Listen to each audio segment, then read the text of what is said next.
ভালো থেকো রঙ্গনা। পর্ব 10। মানুষের জীবনে অতি আকাঙ্ক্ষিত জিনিস বা ঘটনাগুলো মানুষ কখনো সহজে মানতে পারে না, আর তার ফলস্বরূপ দেখা যায় সবটা ঘেটে হয়ে গেছে। ঠিক তেমনই হলো সওদাগর বাড়ির ঘটনা। নীরু নামের মেয়েটিকে দেখে পরিস্থিতি কেমন থমকে গেল। নীরু মেয়েটিকে সওদাগর বাড়ির প্রত্যেকেই চেনে। মেয়েটা তুহিনের ক্লাসমেট ছিল, দু একবার হয়তো এসেছিল বাড়িতে। কারো তেমন একটা সন্দেহ হয়নি তখন, কিন্তু কে জানতো এই মেয়ে এমন একটা পরিস্থিতির কারণ হবে। সবটা যখন প্রায় থমকে রইল, অনাকাঙ্ক্ষিত ঘটনায় অস্বাভাবিক কাজটা করে বসলো বনফুল। সে সোফা থেকে উঠে ধপ করে জড়িয়ে ধরল তুহিনকে। বিস্ফোরণের উপর বিস্ফোরণ যেন ঘটে যাচ্ছে ঘরটায়। সবাই কেবল বনে দেখে গেল। বনফুল তুহিনকে পাগলের মতন জাপটে ধরে অনবরত প্রলাপ বকা শুরু করলো। তুমি দুষ্টুমি করছো তাই না? তুমি মজা করছো? নীরু আপুকে নিয়ে মজা করছো কেন? তুমি তো আমার, সবাই জানে তুমি আমার। তুহিনও বোধহয় কিছুটা থতমত খেয়ে গেল। বনফুলকে ছাড়ানোর চেষ্টা করে বলল, ছাড়ো বনফুল, আর তাছাড়া মজা করার কি আছে? আজকে ভালো একটা দিন, তাই ভাবলাম সবাইকে একটু সারপ্রাইজ দেই। এভাবে ধরে আছো কেন বনফুল? ছাড়ো, আমি বিরক্ত হচ্ছি। তুহিন মেয়েটার বাহু ধরে বারবার সরানোর চেষ্টা করছে, কিন্তু মেয়েটা শক্ত হয়ে কেমন লেপ্টে রইল তুহিনের শরীরের সাথে। ভাব এমন যেন ছেড়ে দিলেই পালিয়ে যাবে মানুষটা। চিত্রা এলো এবার। বনফুলকে টেনে ছাড়িয়ে নেওয়ার চেষ্টা করলো, কিন্তু বনফুল শূন্য। চিত্রা এলো এবার। বনফুলকে টেনে ছাড়িয়ে নেওয়ার চেষ্টা করলো, কিন্তু ফলাফল শূন্য। ততক্ষণে বনফুলের মা ও বাহারও ছুটে এসেছে খবর পেয়ে। চেরি গিয়ে ডেকে এনেছে। আয়েশা খাতুন নিজের মেয়ের এমন নির্লজ্জতায় মাথা নত করে ফেললেন। শক্ত কণ্ঠে মেয়েকে ডাকলেন, বনফুল চলে আয়। করছিস কি? ছি! মেয়েটা তবুও এক চুল নড়ল না, বরং আরেকটু ঘনিষ্ঠ হয়ে বিড়বিড় করে বলল, না আম্মু, ও আমার, ও আমার। আমি দিব না ওকে। নিয়ে যাবে তো ওরে? আমি দিব না আম্মু। চিত্রা ভাইয়ের দিকে তাকালো, অসহায় কণ্ঠে প্রশ্ন ছুড়ল, এটা কি সত্যিই ভাইজান? তুহিন উপর নিচ মাথা নাড়ল। নীরুর হাতটা শক্ত করে ধরে বলল, সত্যি বলেই তো আজ এনেছিলাম ওরে। কিন্তু বনফুল এসব কি করছে? ছাড়ো বনফুল। বনফুলের মতন ঠান্ডা মেয়েটা এমন চঞ্চল হয়ে উঠল। তুহিনকে ছেড়ে চিত্রার হাত ধরল। মেয়েটার হাত ঝাঁকাতে ঝাঁকাতে বলল, কি রে চিতাবাঘ, তোর ভাই কেমন করছে দেখছিস? তুই তো জানিস না? বল, উনি আমার কাছে কি? তাহলে উনি এসব বলছে কেন আজ? তুই তুই কি বলবি না? তুই কিছু বলবি না? কি রে, বলছিস না কেন? বনফুলের শ্যামলা মুখশ্রী ততক্ষণে কেঁদে কেটে বাজে অবস্থা। পরিবেশ কেমন বিশৃঙ্খল হয়ে গেল। মুনিয়া বেগমও এলেন।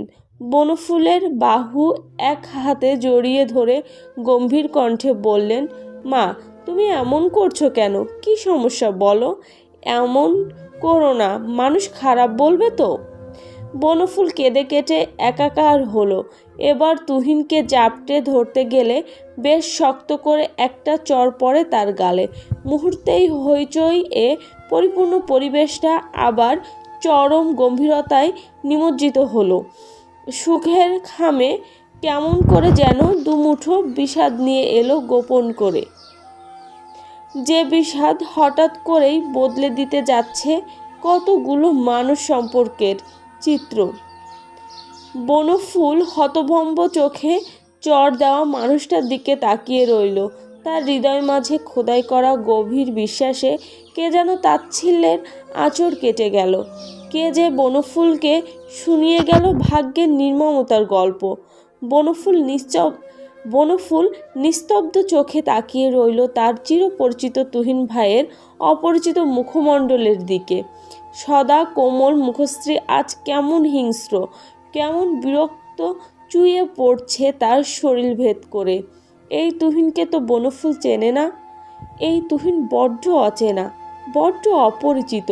বনফুলের গায়ে হাত তুলতে পারে এমন তুহিনকে তো বনফুল কখনো চেনেনি। তবে আজ এ কেমন অপরিচিত। দুঃখ এঁকে গেল পরিচিত মুখ। গম্ভীর এই পরিবেশে ভয়ঙ্কর আর্তনাদ করল চিত্রা। অসম্ভব সম্মান করা বড় ভাইয়ের বুকে আনমনেই সে ধাক্কা দিল।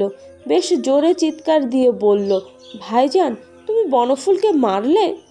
তখনও কারো বিশ্বাস হচ্ছিল না তুহিন নামক ছেলেটা এত নির্মম হতে পারে, এত পাষাণ হতে পারে।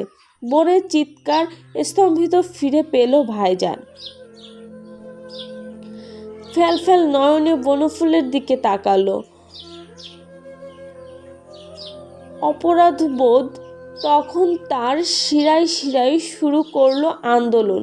সে কেমন করে এত নিষ্ঠুর হলো? অষ্টাদশীরা ভালোবেসে না হয় একটু অবুঝ হয়, তাই বলে সেও নিজের বিবেক বুদ্ধি হারিয়ে অষ্টাদশীর আবেগে গভীর ক্ষত করবে? তেমন ছেলে তো সে ছিল না। ঠিক এই মুহূর্তের অনাকাঙ্ক্ষিত চরটা কেবল বনফুল না, আয়েশা খাতুনের সামনের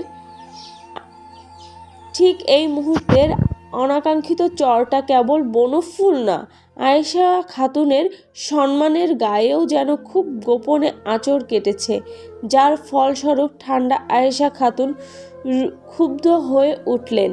ছুটে গিয়ে এলোপাথারি হাত চালালেন মেয়ের মুখে পিঠে। বনফুল তখন নিশ্চুপ নিস্তব্ধ, যেন চিরপরিচিত চঞ্চলতা মুখ ফিরিয়ে নিয়েছে। কথা বলা অঙ্গগুলো গভীর আলস্যে লুকিয়ে গেছে কোনো এক সীমানায়। বাক্যগুলো দলবল নিয়ে হয়তো হারিয়ে গেছে দিগন্তে। তারা আর বনফুলের কণ্ঠ খসে বের হবে না, তারা আর সুর তুলে জানান দিবে না আবেগ অনুভূতির। বাহার আগলে দাঁড়ালো বোনকে। বনফুল তখনও চুপ, সকল ভাষা হারিয়ে মেয়েটা যেন নিস্তব্ধ। বাহার মায়ের হাতটা নিজের বিশাল হাতের মুঠোয় নিল, সাবধানী কণ্ঠে বলল, মা থামো, ওর লাগছে। লাগুক ওর, লাগুক। এমন মেয়ে আমি পেটে ধরেছিলাম, এমন মেয়ে, যে মেয়ে কিনা আমার সম্মান মাটিতে পিষে দিয়েছে। আয়েশা খাতুনের রাগান্বিত কণ্ঠের নিচে কেমন যেন চাপা অভিমান। মেয়ের ধ্বংসাত্মক রূপ মানতে না পারার ভাষাগুলোই অভিমান হয়ে জমে গিয়েছে বোধহয়। বাহার অভিজ্ঞ ব্যক্তির মতন মায়ের জ্বলন্ত কথার বিপরীতে উত্তর দিল, সম্মান নিয়ে ভাবছো আম্মা? ব্যথা নিয়ে ভাবছো না? তোমার বনফুল ভেঙে পড়েছে, তাকে আর ভেঙো না। তাকে যে তুলতে হবে, বাঁচাতে হবে। এই মুহূর্তের সম্মান আমাদের জরুরি না। মরে যাকো, মরে যাক, আমি চাই না এমন মেয়ে। মরে গিয়েছে ও আম্মা, মরে গিয়েছে। এবার এখান থেকে চলো। আয়েশা খাতুন দুই হাত জোর করে তুহিনের সামনে দাঁড়ালো। চোখ মুখ তার হুট করে ভীষণ শক্ত হয়ে উঠল। কণ্ঠ চওড়া করে তুহিন ও বাকিদের উদ্দেশ্যে বলল, আমার মেয়ে ছোট, ভুল করেছে, ক্ষমা করবেন। আশা রাখি এই ভুল আর কখনো নতুনত্ব লাভ করবে না। ও তোমার মুখ ও দর্শন করবে না বাবা, ও তোমার মুখও দর্শন করবে না বাবা, আমি কথা দিলাম।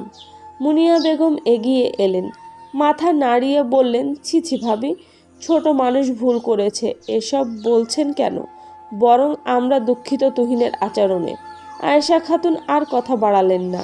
তুহিনের খুব ইচ্ছে হলো একটু ক্ষমা চাইতে, বনফুলের ভেঙে আসা মুখশ্রীতে হাত বুলিয়ে চির শান্তি দিতে, কিন্তু সে পারল না। সত্যি সে কখনো বনফুলকে ভালোবাসেনি, তবে মেয়েটার ভালো চেয়েছে সবসময়। আর সে নিজেই বড্ড কঠিন আচরণ করে ফেলেছে মেয়েটার প্রতি, অথচ সে তো এমন না। আয়েশা খাতুন আর কাউকে কিছু বলার সুযোগ না দিয়ে মেয়ের হাত টানতে টানতে চলে গেল ফ্ল্যাটের বাহিরে, চলে গেল বাহারও, পেছনে রেখে গেল আর এক অষ্টাদশীর আবেগ। সওদাগর বাড়ির নিশ্চুপ অথচ কোলাহল চারপাশে। সামনের সেই পরিচিত বেশ পুরনো ছোট্ট বাড়িটা থেকে ভেসে আসছে কেমন চিৎকার। ভেঙে যাওয়া মেয়েটা কাঁদছে, অসহায় সেই কান্নার স্বর। চিত্রা তার রুমের বারান্দা দিয়ে তাকিয়ে আছে সেই বাড়িটার দিকে, অসহায় তার দৃষ্টি।